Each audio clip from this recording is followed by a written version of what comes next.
दिवाली की साफ सफाई में हम लोग कुछ चीज़ों पे ध्यान ही नहीं देते हैं। ऐसा हो जाता है कि हम लोग भूल जाते हैं। तो हेलो एवरीवन, मैं हूँ बुलबुल और मेरे कस्बा वो चैनल में आप लोग का बहुत बहुत वेलकम है। तो मेरे ख्याल से सबके घर दिवाली की सफाई तो अभी चल ही रही होगी, क्योंकि अभी 1-2 दिन और टाइम है। सब सोचते हैं कि चलो 1-2 दिन और है, कर लेते हैं। तो मेरी तो हो गई है मैक्सिमम। तो यहाँ पे मैं छोटी छोटी चीज़ ऐसी हो जाती है जो छूट जाते हैं साफ़ करने के लिए। तो मैं यहाँ पे जैसे किचन में सबके घर होते हैं, एक्वागार्ड किचन में ही होते हैं, तो अच्छा नहीं लगता है कि उनकी पाइप या उस जहाँ पे पानी गिरते हैं वो वहाँ पे ब्लैक ब्लैक धब्बे पड़ जाते हैं, तो अच्छी नहीं लगती है। तो मैं यहाँ पे साफ़ कर रही हूँ। तो मैं यहाँ पे इसकी क्लीनिंग करने के लिए मैं कोलगेट यूज करती हूँ। आप कोई भी घर में जो भी कोलगेट यूज करते हैं या टूथपेस्ट या सेंसोडेंट यूज करते हैं, कोई भी टूथपेस्ट आप जो यूज करते हैं उसको कोई गीले कपड़े में आप लगा के उस पर जहाँ पे गंदे हैं उस पर लगा के आप 2-3 सेकंड के लिए छोड़ दो और उसको अच्छे से हल्के हल्के हाथ से ही उसको रब करो। और थोड़ी देर तक आप दूसरे जगह पे लगा के छोड़ दो और हर जगह उसको मतलब अच्छे से रब करो हल्की हल्की हाथों से। और जहाँ पे बाकी चीज़ है आप उसको ब्रश में लगा के आप कर सकते हो। तो जैसा कि मैंने आपको दिखाया है कि मैंने ब्रश में भी करके लगाए, और टैप जहाँ पे पानी गिरती है तो वहाँ पे कपड़े से भी साफ नहीं होते हैं, इसलिए मैंने ब्रश में लगा के उसको क्लीन किया और पानी से मैंने उसको अच्छे से क्लीन कर दिए और फिर सूखे कपड़े से मैंने साफ़ कर दिए। तो काफ़ी अच्छी ये टिप्स है, अगर आप लोग को अच्छी लगे तो ज़रूर बताना कमेंट करके। तो ये देखो मेरे एकदम अच्छे से क्लीन हो गए, मैंने एक सूखे कपड़े से अच्छे से पोंछ दिए। तो मेरी ऐसी ज़्यादा गंदी है नहीं थी नहीं, क्योंकि मैं 15-20 दिन में करती रहती हूँ, क्योंकि किचन के पास रहती है तो अच्छी नहीं लगती है। तो मैं इसको 15-20 दिन में करती रहती हूँ। तो मैं आप लोग को दिखाई कि चलो मैं दिवाली का नियम कर देती हूँ। दूसरी टिप्स यहाँ पे मैं ये बता रही हूँ कि देखो वॉशिंग मशीन तो हर कोई 2 से 3 दिन में जब कपड़े वॉश होते हैं ये सब अंदर की जो मशीन है वो खोल के साफ़ करते ही होंगे। बट ऐसी है कि दिवाली के टाइम में ये सब चीज़ को भी बहुत ध्यान से हमें करनी चाहिए, क्योंकि कहते हैं ना दिवाली में एक एक चीज़ कोने कोने साफ करते हैं, तो भला हम इनको क्यों छोड़ दें। तो मैं यहाँ पे मेरे अभी 2 बार कपड़े धुल गए थे और इसलिए इसमें इतना ज़्यादा गंदे थे क्योंकि मैंने यहाँ पे डोरमेट मैंने सारे वॉशिंग मशीन में ही धोए, इस वजह से उसमें सारे गंदे फंसे हुए थे। अदरवाइज मैं 2 बार कपड़े धोती हूँ तो इसको क्लीन कर लेती हूँ। बट वही है ना, सोचते हैं चलो दिवाली में कर ही लेंगे, तो बस वही है। तो यहाँ पे मैं टूथ ब्रश से भी अच्छे से साफ़ कर ले रही हूँ। और आप लोग को मैं बता दूँ ये वॉशिंग मशीन मेरी काफ़ी पुरानी है, ऑटोमेटिक ही है, LG की है, बट मेरे शादी को 7 साल हो गए। उससे 2 से 3 साल पहले की है, जब ये बैचलर लाइफ में रहते थे तब की वॉशिंग मशीन है।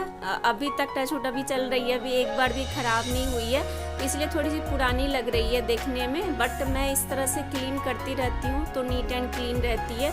तो इसको भी अच्छे से मैं सारे जो भी इसमें डस्ट थे सारे कपड़े के ही रहते हैं, रोए टाइप से इसमें फंस जाते हैं, तो उसको मैंने ब्रश से साफ़ कर ली और उसमें फिर लगा के सारे पानी से अच्छे वॉशिंग मशीन में मैंने धो दिए और उसको अच्छे से एक बार क्लीन कर लिया। उसको फिर मैंने स्पिन कर दिए, वो सूख गए तो अच्छे से हो गए। यहाँ पे तीसरी टिप्स मैं ये बता रही हूँ कि छोटी छोटी चीज़ जो है ना हम लोग भूल जाते हैं। हम जब सब चीज़ की सफाई करते हैं तो हम पर्स की क्यों ना क्लीन करें, क्योंकि हम रेगुलर में जो पर्स ले जाते हैं पार्टी वेयर पर्स में तो हम लोग ज़्यादा कुछ नहीं रखते हैं, बट जब रेगुलर पर्स ले जाते हैं तो कुछ ना कुछ मतलब उसमें रह जाते हैं। कुछ पुरानी कागज़ जो यूज वाली नहीं रहती है, हैंकी जो यूज करके उसमें ही पड़े रह जाते हैं। कुछ ऐसी चीज़ भी है जो हमें याद नहीं रहते हैं कि पर्स में ही है। कुछ रसीद वगैरह जैसे कागज़ वगैरह जो फालतू के हैं पर्स में ही रह जाते हैं, तो हम उसको भी दिवाली में क्यों ना क्लीन कर लें, क्योंकि हमारी लक्ष्मी तो हम तो पैसे पर्स में ही रखते हैं, तो भला उनको हम क्यों भूल जाए, है कि नहीं। तो मैं पर्स भी सोची कि चलो साड़ी क्लीन का मतलब साफ़ कर देती हूँ, और जो उसमें हैंकी वगैरह साफ़ करने को है उसको भी मैं अच्छे से साफ़ करके रख दूँगी। आप लोग बताना क्या मैंने गलत की। ये सब चीज़ पर्स वगैरह भी हमें क्लीन करनी चाहिए कि नहीं चाहिए बताओ, क्योंकि हम तो पैसे हर चीज़ में कहीं भी जाए पर्स ले जाते हैं, पैसे उसी में रखते हैं, और दिवाली के टाइम में हम पर्स ना साफ़ करें, भला ऐसे कैसे हो सकता है। तो मैं यहाँ पे सारे जो पुरानी चीज़ें कागज़ वगैरह जो थी उसको मैंने फाड़ के फेंक दिए, और जो चीज़ मुझे यूज वाली थी उसमें मैंने रख दी। जैसे मेरे मंगलसूत्र पिन वगैरह थे, बच्चे के लिए जैसे बलून वगैरह भी पर्स में रखते हैं, वो सब भी मैंने रख दिए कि कभी भी मार्केट में जाओ बच्चे के साथ जाओ तो ये सब चीज़ रखनी पड़ती है, कब बच्चे मांग ले। तो यही सब चीज़ें हैं, कुछ चीज़ मैंने जो की है आप लोग को दिखा रही हूँ। यहाँ पे मैं काम करते करते फिर मतलब टाइम हो गए थे, तो मेरे पास अभी टाइम थे, तो मैं सोची चलो दिवाली में स्नैक्स भी तो बनना चाहिए। तो मैं यहाँ पे 2 कप मैदा ली है, स्वाद अनुसार नमक, थोड़ी सी अजवाइन, और यहाँ 2 बड़े चम्मच मैं यहाँ पे घी ली है, और इसको अच्छे से मतलब मिला के अच्छे से मिक्स कर देनी है। मिक्स इस तरह से करनी है जब तक ये अच्छे से हाथ में ये मुट्ठी ना बन जाए, ताकि इसमें पता चल जाए कि हमें मोम किस तरह से डालनी है। क्योंकि इसमें मोम अगर अच्छे से नहीं डालोगे तो ये काजू नमकीन अच्छी नहीं बनेगी। जी हाँ, मैं यहाँ काजू नमकीन बनाने जा रही हूँ। तो नमकीन तो देखो सब तरह से बनाते हैं, बहुत डिजाइन में बनते हैं, तो मैं यहाँ काजू शेप में बना रही हूँ, या कह दो चंदा मामा शेप में। आगे आप लोग देखोगे तो मैं यहाँ पे अच्छे से आटे की डो बना लूँगी, ना इसको ज़्यादा गीला करूँगी ना ज़्यादा इसको टाइट रखूँगी, नॉर्मल रोटी से थोड़े से टाइट रखूँगी। तो यहाँ पे मेरे देखो आटे के डो बन गए हैं। अब इसको ढक के 10 मिनट के लिए रख दूँगी, ताकि ये आटा अच्छे से फूल जाए।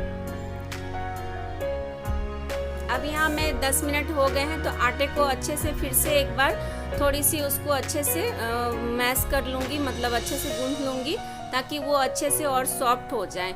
और इसकी मैंने 2 लोई ले ली है, क्योंकि मेरे पास मतलब मैं जब गई फ्रिज में देखने तो मेरे पास मैदा इतना ही था। अदरवाइज मैं एक और स्नैक्स आप लोग को बना के दिखाती, क्योंकि मुझे 2 स्नैक्स बनाने थे।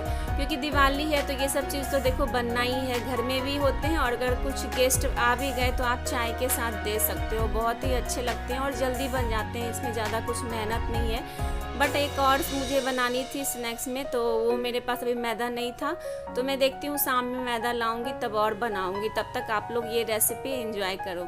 तो यहाँ पे देखो ना, इस पूरी मतलब रोटी की तरह मैंने बेल ली है, ना इसको बहुत थिक में बेला है और ना ज़्यादा मतलब थिन में, मतलब बहुत पतली भी नहीं बेलनी है। और इसको देखो कोई मतलब आप ठंडे की बोतल या ले लो, कोल्ड ड्रिंक्स की या कोई पानी की बोतल की, इसकी कैप से इस तरह से काजू की शेप में इस तरह से काटनी है। काजू की शेप कह लो या चंदा मामा की शेप में कह लो। मेरे बच्चे तो इसे चंदा मामा या काजू वाले ही बहुत खुश हो जाते हैं। अगर मेरा बेटा अभी रहता तो वो भी कहता मुझे भी काटनी है, बट वो स्कूल गया है, तो मैं सोची चलो ये सब काम निपटा लेती हूँ। और ये बहुत इजीली कट जाते हैं। देखो एक लाइन मैंने कट कर ली है, और उसके बाद दूसरी लाइन में भी थोड़ी सी एक मतलब ½ इंच कह लो उसको छोड़ के, फिर उसी तरह से उसकी मतलब बॉटल की ढक्कन से इसी तरह काट लेनी है, और बहुत अच्छी डिजाइन में बन जाते हैं। मैं मानती हूँ ये बहुत इजी, मतलब आप नमकीन कह लो इसी तरह बनते हैं, नमकीन की तरह, बट अब वही है ना, डिजाइन अलग अलग बना लो तो बच्चे भी खुश हो जाते हैं और देखने में भी अच्छे लगते हैं। आप इसे चाय के साथ खा लो, या शाम के में मतलब कुछ अगर पानी पीना है तो इसको थोड़ी सी ले लो, आप इसे खा के पानी पी सकते हो। और दिवाली है, जैसे कोई आए तो आप स्नैक्स के तौर पे भी इसे दे सकते हो, तो अच्छा लगता है। और जो ये बचे हैं आटे, फिर से मैं इसे आटे में ही मतलब उसके डो में डाल के फिर इसकी उसी तरह रोटियां बना के और फिर उसी तरह कट कर लूँगी। ये देखो मैंने इस तरह से फैला के रखे हैं ताकि एक दूसरे में चिपके ना। यहाँ पे मैं ऑयल रख दी थी गरम होने, तो ये देखो गरम होने मतलब हो गए, मैंने एक चेक कर लिए, तो इतना ही मुझे चाहिए। मैंने गैस एकदम सिम कर दी है, तो इस तरह से मैंने एक एक करके गैस में रख दिए। आप इसको मतलब अगर चिपक भी गए तो भी इसमें ऑयल में डालोगे तो वो एक दूसरे से अलग हो जाते हैं, चिपकते नहीं हैं, हट जाते हैं। तो टेंशन नहीं है कि हाँ अगर चिपक गए तो ये कैसे निकलेंगे, नहीं, वो ऑयल में जाने के बाद गर्म होते हैं तो वो सब अपने आप ही वो छूट जाते हैं। तो यहाँ पे मीडियम फ्लेम पे ही मैं इसको धीरे धीरे सेक भी रही हूँ और इधर मैं कट भी कर रही हूँ। तो इसको ज़्यादा लाल भी नहीं होने देना है, थोड़ी सी मतलब ब्राउनी उस टाइप से हो जाए तो उस तरह से मैं मतलब निकाल लेनी है। तो यहाँ पे मैंने एक प्लेट में बटर पेपर रख दिया ताकि जो भी ऑयल एक्स्ट्रा रहे उसे वो हट जाएंगे, वो पेपर में लग जाएंगे। और इसी तरह सारे मैं तल के रख लूँगी।